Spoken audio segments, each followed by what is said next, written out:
In this video, we're going to talk about how to convert between the radical form of a number and how to represent that same value with an exponent. We're also going to talk about how we can simplify radicals using rational exponents. Now, first of all, anytime we see a fraction exponent, this represents a radical. The bottom number tells you which root you're taking. The top number tells you which power you're raising the radicand to.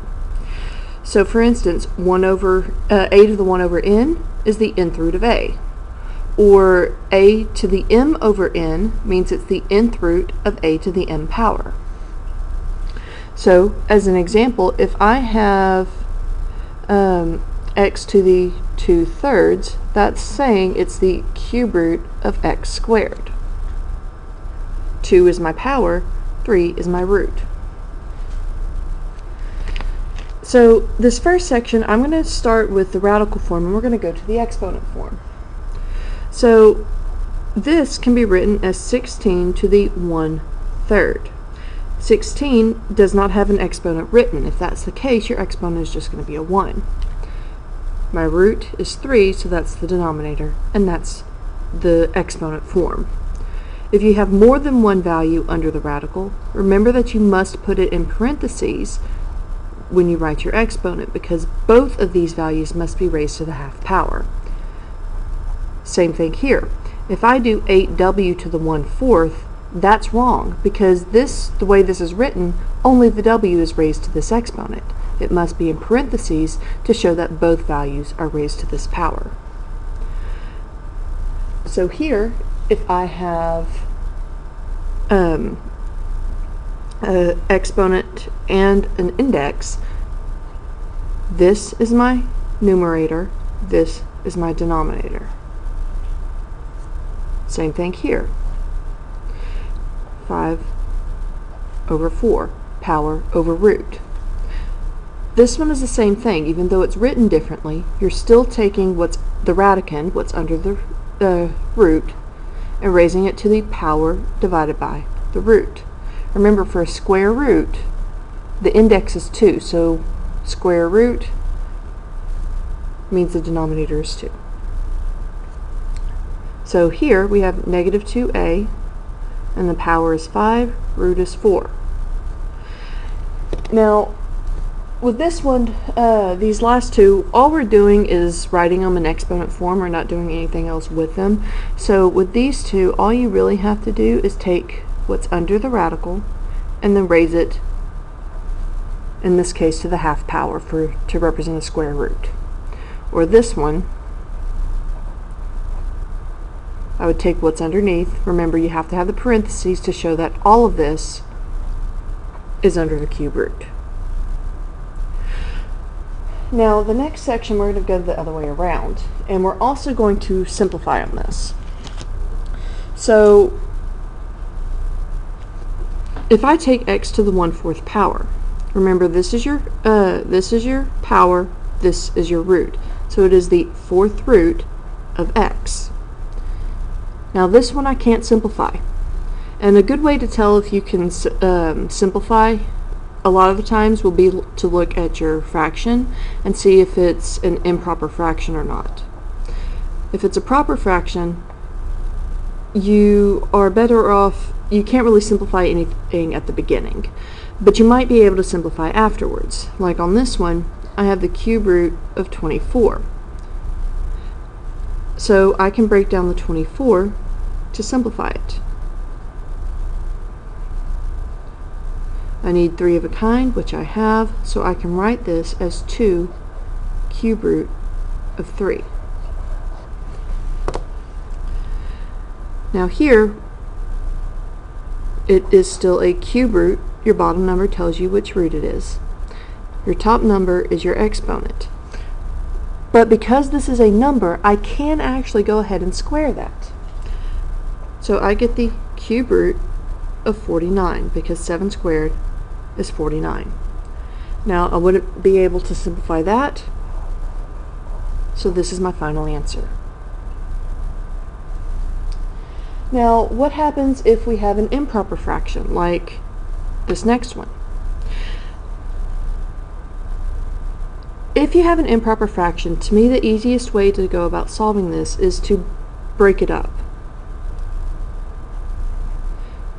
Now, our exponent rules say that when we're multiplying, what we're going to do is add the exponents. So basically, I want to break it up to where when I add them together, I still get 7/2, but I'll actually be able to divide the first part of it evenly. So what I do is I take my numerator and find a smaller number that is divisible by 2. In this case, the next smallest number divisible by 2 would be 6, with 1 left over. Now the reason you would do this is because now I can look at this and see, okay, 6 divided by 2, that's going to give me an exponent of 3. And k to the half, well, that's just square root of k. And now it's finalized. Same thing here. I can break this up as 3 to the 4/4 times 3 to the 1/4, because 4/4 plus 1/4 gives me 5/4. My total is the same, but breaking it up this way allows me to simplify it now rather than at the end. So this gives me 3/4 root of 3. Now, this one, proper fraction, so I'm just going to go ahead and rewrite it. 4th root, bottom tells me which root, of AB cubed. But this technically is not the simplest form because we can go ahead and cube both the values inside the parentheses. So this would be the simplest form. Alright, now this one, it's the same idea as the previous one. Bottom number tells me it's a cube root of negative 6x squared. But we have to square both values. So negative 6 squared is 36. Square the x and get x squared. Now, you always want to check to see if you can simplify. I'm not going to be able to do that on this one, but always check to see. In this case, if I were to try to break this down, I would get 2 and 18, which is 2 and 9, which is 3 and 3. But I'd need 3 of a kind to simplify it, and I don't have that. So we could not simplify that one, making this our final answer. Now, in this example, this 7 is outside the parentheses. That means this 7 is not raised to the half power. So what we have is 7 square root of 12w. The 7 stays on the outside because, again, that was not raised to the half power. The 12w was. Break it down. 4 times 3. 4 is 2 times 2, and it's a square root, so we need 2 of a kind. We have that. So 7 times 2 gives me 14 square root of 3w. And that is the most simple form we can have for that value. Now, what we've done in this part is just convert between the two different forms. But you can also use rational exponents to simplify radicals. So looking at this one, if you remember the exponent rules, we have two values with the same base being multiplied. All you really have to do is add your exponents. If you have two values being divided with the same base, you subtract your exponents. Power raised to another power means you multiply your exponents, and a negative exponent means you move it to the bottom. We use these exponent rules when simplifying with rational exponents. So for instance here, these have the same base. This means I can add my exponents together to get 5/3. And now I can simplify it. Like I did on the previous section, what I'm going to do is I'm going to break it up to where the first set will divide, and any of my leftovers will be on the second one. This allows me to simplify it here. 3 divided by 3 gives me 1, so this is just x to the first power, and here that is the cube root of x squared. Oops. Now remember, adding fractions or subtracting fractions requires you to have a common denominator. So 1/4 and 3/2 right this second, I can't add those. So what I'm going to do is I'm going to multiply this by 2. If I multiply the bottom by 2, I get 4. Multiply the top by 2, I get 6. 6 over 4 reduces to 3/2. And now because they have the same denominator, I can add them. So same base, and then 1/4 plus 6/4 gives me 7/4. So when I rewrite this, I'm going to start by breaking it up. X to the 4/4 times x to the 3/4. I know it seems kind of silly to go ahead and break it back up when we just combined them, but now we've broken it up in a way that allows me to simplify. So I end up with x 4th root of x cubed.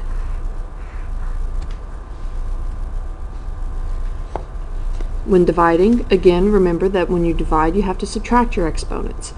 But, like with addition, when you subtract fractions, you must have a common denominator. So I'm going to multiply the top and bottom here by 2 to get 10/4.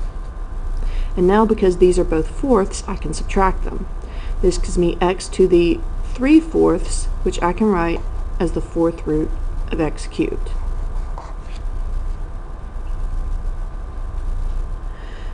Here, I have a power raised to another power, which my exponent rules say it means I'm going to multiply my exponents. So multiplying fractions, you multiply your tops and multiply your bottoms. That's going to give me 5/6. And because I have a proper fraction here, it's not improper, I am just going to go ahead and rewrite it as the 6th root of a to the 5th. Now on this one, there's more than one term inside. That means I am going to raise both values to the 2/3 power. So right here I have a to the 1st power.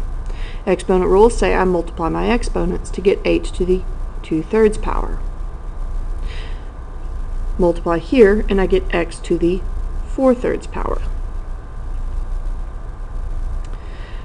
Now,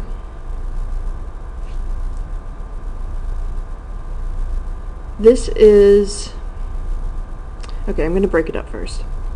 8 to the 2/3 times x to the 3/3 times x to the 1/3. I can go ahead and simplify that one, and because these two are both cube roots, I'm going to go ahead and write what I have left over as a cube root. So this reduces to x, and I've got the cube root. Now this 8 is squared, so I'm going to put 64x, because this is raised to the 1st power, it's just x to the 1st power under here. Now, always look to see if you can simplify before you decide you are done with the problem. In this case, cube root of 64 can be simplified. In this case, cube root of 64 is a perfect cube. Cube root of 64 is 4, so I can write this as 4x cube root of x.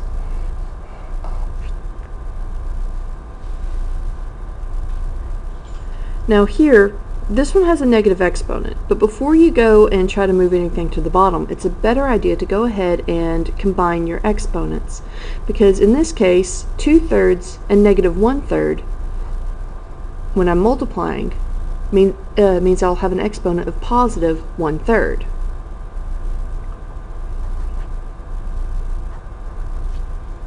So I get the cube root of 16. Now again, always check to see if you can break it down.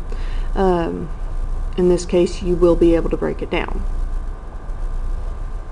3 of a kind, have that, so I get 2 cube root of 2.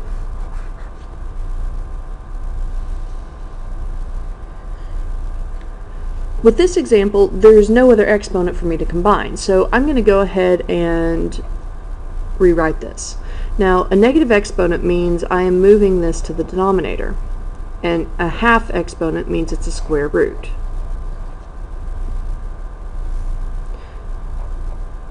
Square root of 100 is 10,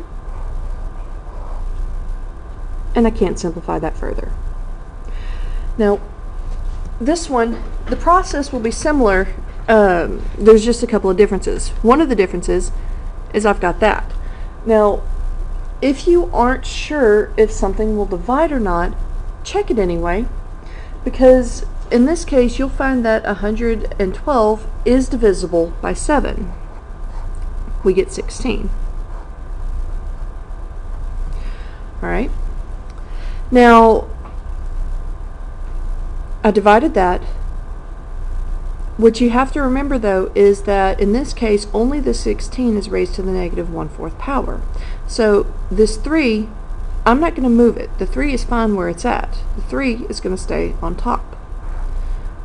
But I'm going to put 16 to the 1/4 on bottom, and 16 to the 1/4, oh, that's the 4th root of 16.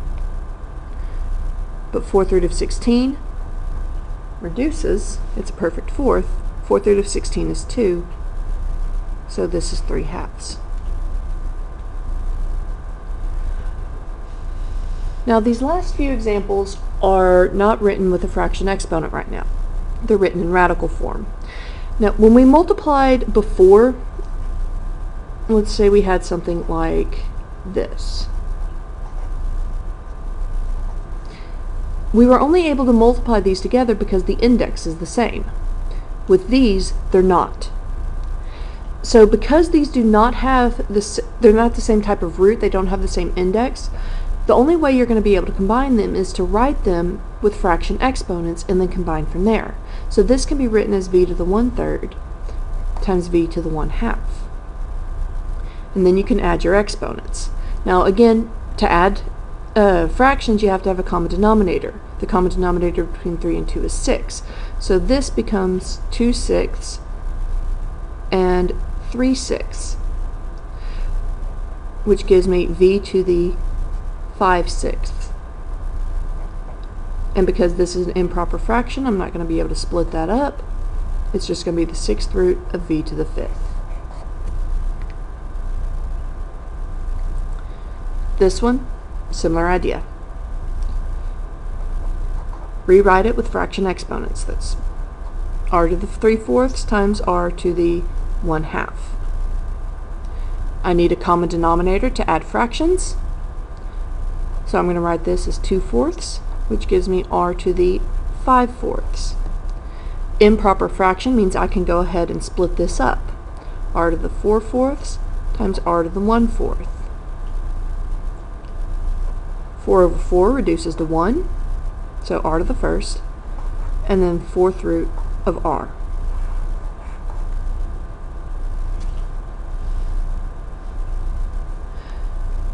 Now when we divided, the same thing happened as with the multiplication. When we were dividing, we had the nth root of a number divided by the same root of another number.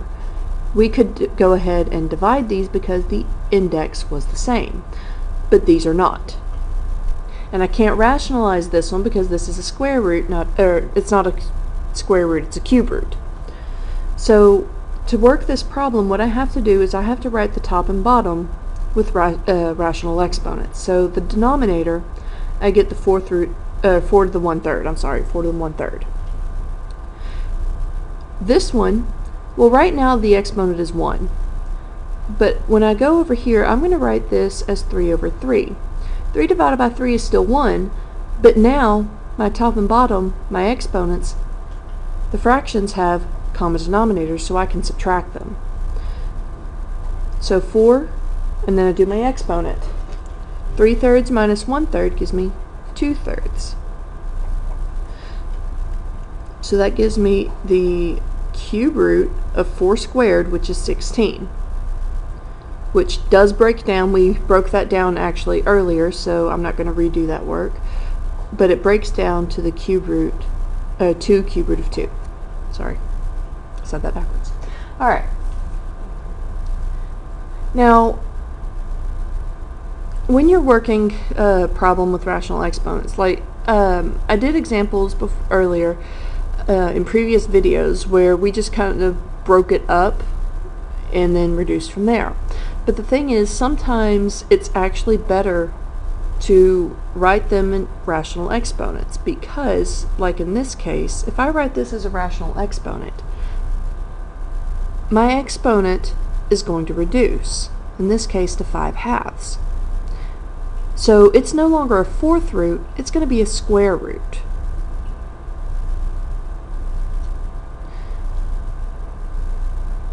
Now, this is an improper fraction, so I'm going to break it up to where I can divide and then what I've got left over. So this gives me x squared, square root of x.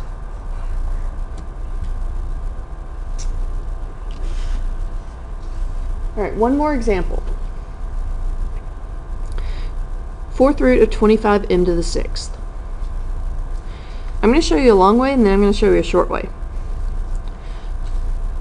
I can write this as 25 to the 1/4 times m to the 6/4. The 6/4 reduces to 3/2. But now these no longer have the same denominator, so I can't really combine them. But 25 I can write as 5 squared.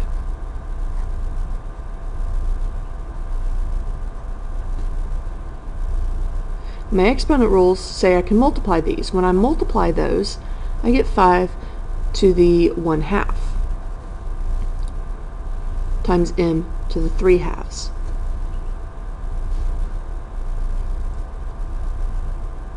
Improper fraction, I'm going to break that up.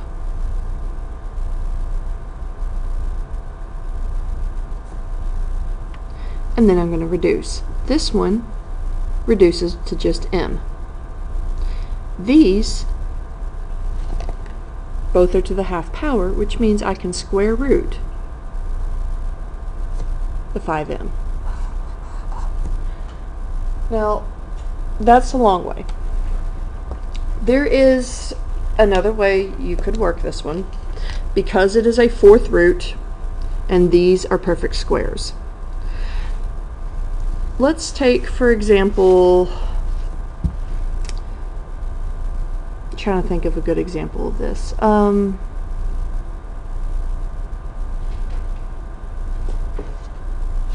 Okay, I'm going to go over here. If I had the square root, or the fourth root of 81, okay, that's the same thing as the square root of 9. What I did was I did half of the index and then square rooted that number. All of these are equivalent. And I can take that same principle and apply it to this problem. Well, basically what I can do is I can write this as the square root of square root this, I get 5. Square root this, I get m to the 6, or m to the cubed, sorry, m cubed. Simplify this.